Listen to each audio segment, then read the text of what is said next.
Okay, so I always find it very rich when secularists try and use science and say that Islam can stop science.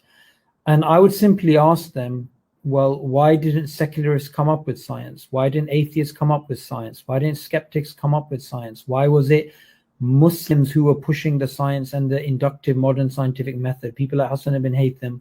Then later on, the baton was taken by the likes of Christian scientists. And then later on, when this party has been going on well into 95% of its sort of history, you then get in the late Victorian era and then onwards, more secular scientists becoming prevalent.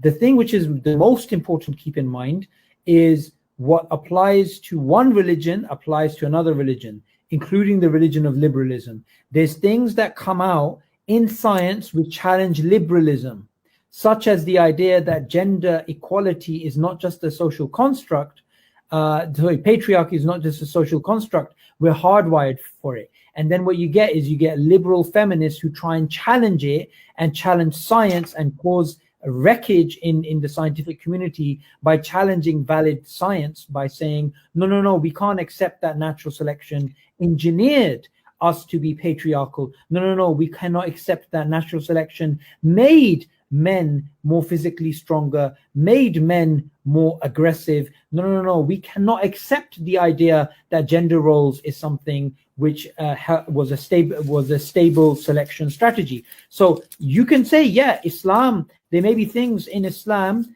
which certain scientific theories disagree with, and therefore Muslims are less likely to favor them. Well, that's the same with humanism, same with liberalism, same with any of these secular philosophies. Additionally, because we as Muslims, we believe science from an instrumental perspective, that we can hold on to scientific theories even though they contradict us from an epistemic point of view, such as the steady state model, but it doesn't mean that we have to throw out the baby with the bathwater. It doesn't mean that we have to completely disregard all of science and just say, okay, we're not going to accept this because this is not in line with the Quran. In fact, and this is very important, secular societies such as the USSR, they persecuted scientists. Christian Europe persecuted scientists. Yet in the Islamic world, people who were deemed heretics, were called out to be heretics, but none were burnt at the stake. Yeah, Muslims put up with people who were in the opposition, just like the Prophet ﷺ put up with the leader of the hypocrites. Muslims put up with complete heretics from a theological point of view, and even people who had ideas in terms of science which went against Muslims, but Muslims never killed those people. And the other thing is that making the yardstick scientific progress. So we're going to choose a society, whether it's secular or Islamic, based upon how well it does scientifically. If you just look at the history of science, then we know that according to that argument, then you should be choosing a theistic society because it gives you a moral imperative that atheistic societies can't give you.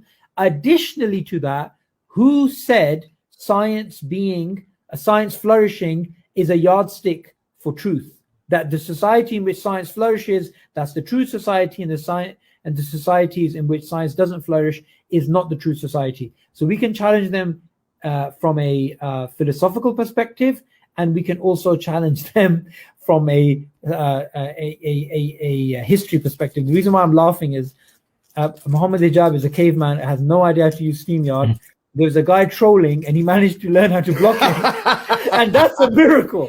That's a miracle right there. So Jazakallah khair, brother Abdurrahman, for your question.